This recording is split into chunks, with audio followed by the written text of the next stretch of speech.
പുറപ്പാട് അദ്ധ്യായം 3. മോശയെ വിളിക്കുന്നു.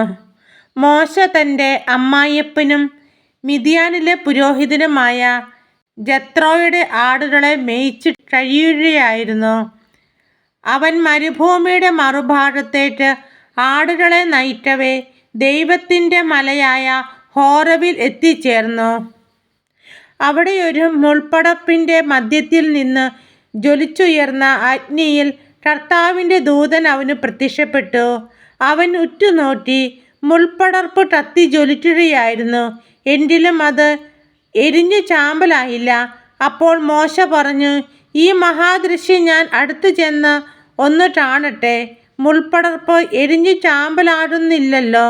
അവൻ അത് കാണുന്നതിന് അടുത്തു ചെല്ലുന്നത് കർത്താവ് കണ്ടു.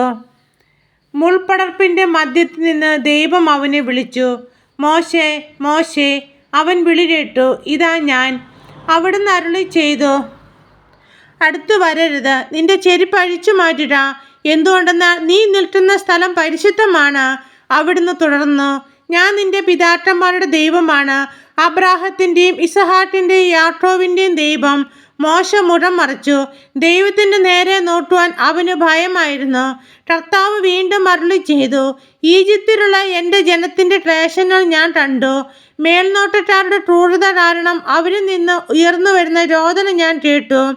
അവരുടെ യാതനകൾ ഞാൻ അറിയുന്നു.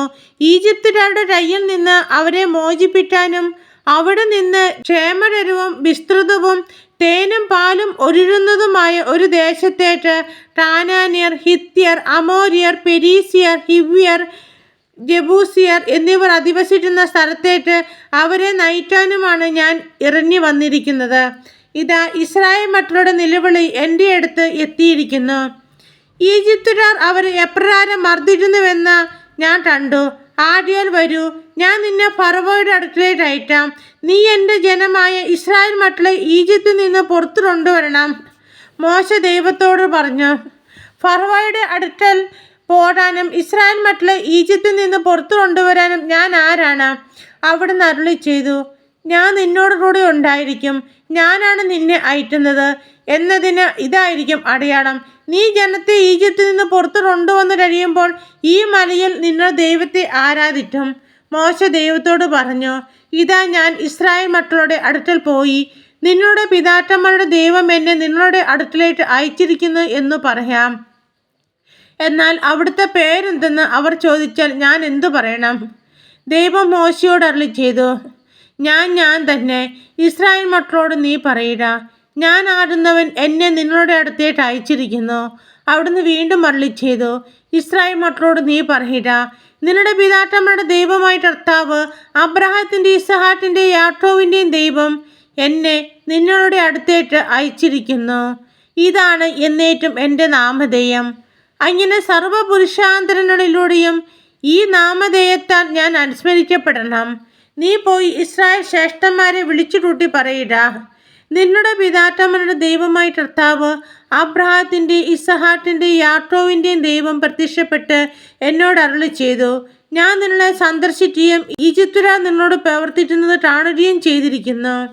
നിങ്ങളെ ഈജിപ്തിലെ കഷ്ടതകളിൽ നിന്ന് മോചിപ്പിച്ച് കാനാന്യർ, ഹിത്യർ, അമോര്യർ, പെരീസിയർ, ഹിവ്യർ, ജബൂസിയർ എന്നിവരുടെ നാട്ടിലേക്ക് തേനും പാലും ഒഴുകുന്ന ദേശത്തേക്ക് കൊണ്ടുപോകാൻ ഞാൻ നിശ്ചയിച്ചിരിക്കുന്നു. നീ പറയുന്നത് അവർ അനുസരിക്കും. ഇസ്രായേൽ ശ്രേഷ്ഠന്മാരോടൊന്നിച്ച് നീ ഈജിപ്തിലെ രാജാവിൻ്റെ അടുക്കൽ ചെന്ന് പറയണം, ഹെബ്രായരുടെ ദൈവമായ കർത്താവ് ഞങ്ങളെ സന്ദർശിച്ചിരിക്കുന്നു. 3 ദിവസത്തെ യാത്ര ചെയ്ത് മരുഭൂമിയിൽ ഞങ്ങളുടെ ദൈവമായ കർത്താവിനെ ബലിയർപ്പിക്കുവാൻ ഞങ്ങളെ അനുവദിക്കണം. കരുത്തുറ്റ കരനുണ്ട് നിർബന്ധിച്ചാലല്ലാതെ ഈജിപ്തിലെ രാജാവ് നിങ്ങളെ വിട്ടയറ്റില്ലെന്ന് എനിക്കറിയാം. ഞാൻ കൈനീട്ടി അത്ഭുതങ്ങൾ പ്രവർത്തിച്ച് ഈജിപ്തിനെ പ്രഹരിക്കും. അപ്പോൾ അവൻ നിങ്ങളെ വിട്ടയറ്റും. ഈജിപ്തുകാരുടെ ദൃഷ്ടിയിൽ ഈ ജനത്തോട് ഞാൻ ബഹുമാനം ഉളവാക്കും. അങ്ങനെ നിങ്ങൾ പുറപ്പെടുമ്പോൾ ഒന്നുമില്ലാത്തവരായി പോകേണ്ടി വരില്ല. ഓരോ സ്ത്രീയും തൻ്റെ അയൽക്കാരോടും തൻ്റെ വീട്ടിൽ അതിഥിയായി പാർക്കുന്നവളോടും സ്വർണവും വെള്ളിയും കൊണ്ടുള്ള ആഭരണങ്ങളും വസ്ത്രങ്ങളും ചോദിച്ചു വാങ്ങണം. അവ നിങ്ങളുടെ പുത്രീപുത്രന്മാരെ അണിയിക്കണം. അങ്ങനെ നിങ്ങൾ ഈജിപ്തുകാരെ കൊള്ളയടിക്കണം.